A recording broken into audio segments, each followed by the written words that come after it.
Estamos vivendo hoje a polarização Lula livre, Bolsonaro preso. Lula livre, vocês sabem a razão. Agora, Bolsonaro preso, na minha visão, ele está preso à presidência da República. Ele é alguém desconfortável no cargo. Na verdade, ele tem no seu DNA o DNA de eterno deputado federal de baixo clero. Então aquilo para ele é uma prisão. Pois bem, todos estão falando dessa polarização que eu batizei aqui, repito, Lula livre, Bolsonaro preso. Lula versus Bolsonaro. Essa polarização tem alguma coisa de original? No meu entender, não. É a clássica polarização governo-oposição.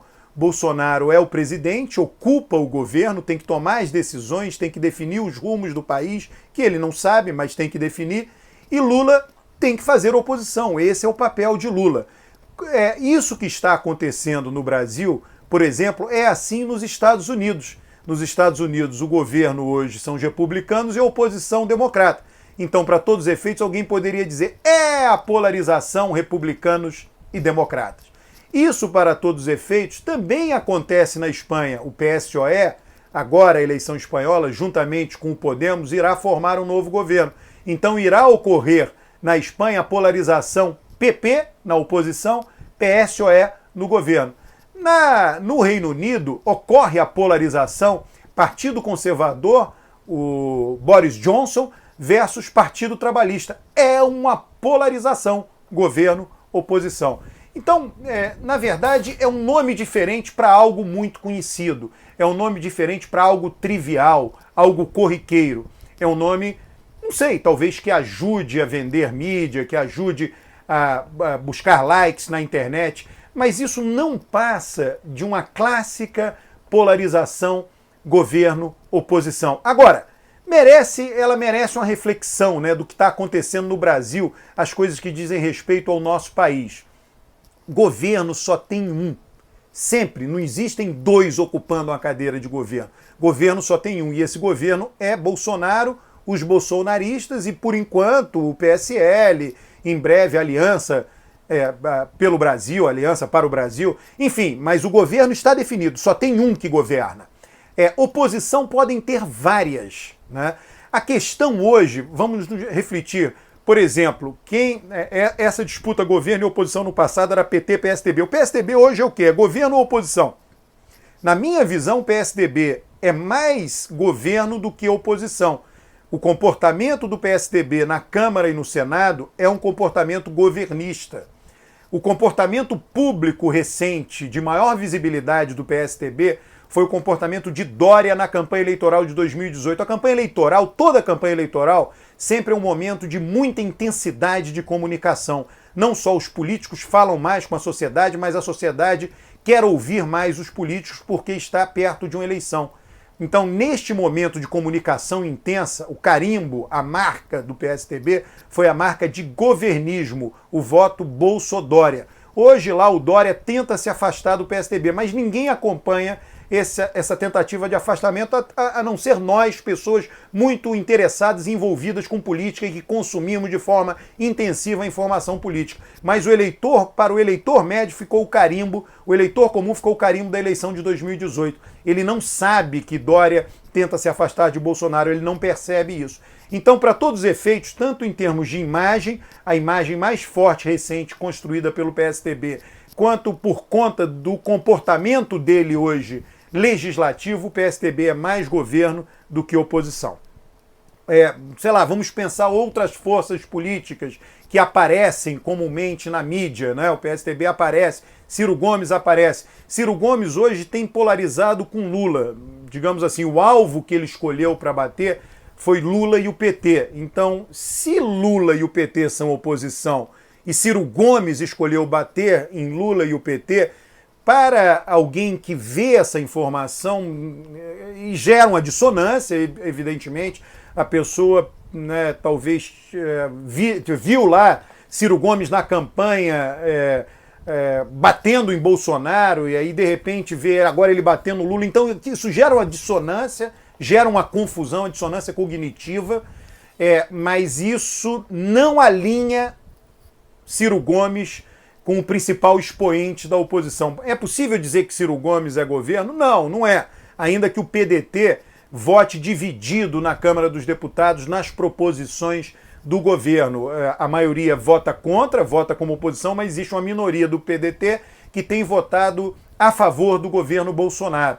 Então fica ali algo nebuloso, né? Então o que acontece, né, quando a gente pega no frigir dos ovos? O que acontece? Fica muito claro, porque só tem um governo, e fica muito claro quem é a oposição. Com a liberdade de Lula, com a libertação de Lula, sendo ele o maior megafone do PT, essa oposição fica ainda muito mais característica. E o PT decidiu por isso. Na política, isso é que é importante, o meu papel aqui é um papel intelectual, não é um papel político. É um papel de falar as coisas como são. O papel político é diferente. São papéis. O jornalista tem um papel, o político tem um papel, o papel intelectual de analista é outro. São papéis diferentes, né? Como o papel de esposa e esposo é um, papel de mãe e pai é outro. A mesma pessoa pode cumprir papéis diferentes no decorrer do dia, no decorrer da semana, da sua vida. O papel de profissional, de alguém que trabalha numa empresa, de alguém que trabalha no setor público, são todos papéis diferentes. O papel do político não é o papel do intelectual. O papel do político, a política, ela tem coisas simples para serem seguidas. Uma coisa simples para ser seguida na política. A política tem lado. O meu lado é esse, o outro lado é o outro lado. Então, eu critico o outro lado e me alio ao meu lado. Então, governo é governo, oposição é oposição. Isso me faz muito recordar um discurso comum do PSDB lá atrás, que ele diz até hoje, né, que era um discurso mais intelectual do que político, afirmando o seguinte: se for bom para o país, eu voto a favor, se for ruim, eu não voto. E não existe algo bom para o país. Todo o país é dividido, o partido, quem diz partido, diz parte, o partido representa uma parte da sociedade, a democracia funciona assim, essas partes entram em conflito, entram em composição, então não existe interesse geral da nação, isso não existe. O PSDB votou a favor de proposições do governo Lula, dos governos do PT, e não foi oposição. Toda oposição, ela tem que ser oposição mesmo, aguerrida. Tem um caso muito interessante, um caso do Reino Unido, que o Partido Conservador, todos os conservadores, obviamente em termos de política monetária, sempre são a favor, ou sempre vieram sendo a favor, o tempo inteiro, décadas de política monetária independente, e consequentemente de um Banco Central independente. Os conservadores na Grã-Bretanha sempre foram a favor disso, em tese pelo menos. Quando Tony Blair chegou ao poder, ele conferiu alguma independência, uma independência maior ao Banco Central inglês, chama Bank of England, né, o Banco Central do Reino Unido. E os conservadores, que sempre, teoricamente, foram a favor dessa medida, votaram contra. É assim. Isso é oportunismo? Não. Isso é papel político. O político tem que representar o seu papel. Se é oposição, tem que ser oposição sempre. Tem que ser oposição a todas as medidas do governo. Senão não é oposição. O que a oposição faz? A oposição não governa. Se você vai a Brasília e quer saber que medidas o governo vai tomar, você não conversa com ninguém da oposição, tem que conversar com gente do governo. Ir lá nos ministérios, deputados do governo, e aí o governo está pensando em tomar qual medida? A oposição não tem interferência nas medidas que o governo toma. A oposição fica que nem o aluno em sala de aula que fica levantando o dedinho para se destacar na sala de aula.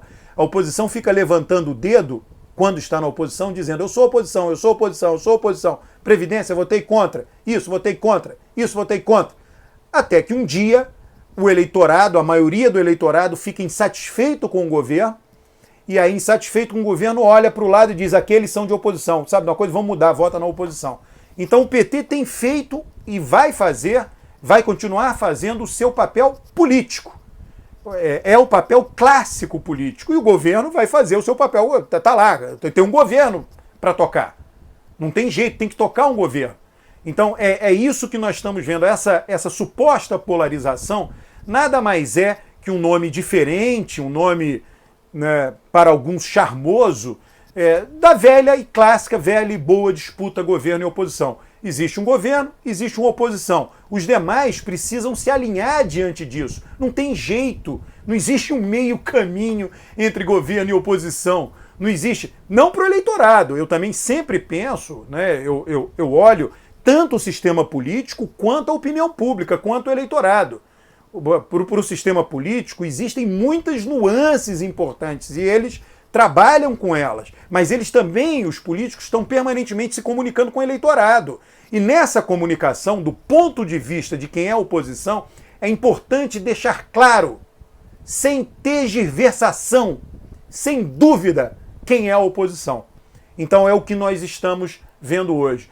Se é radical ou menos radical, olha, vai depender do gosto do freguês em alguns momentos.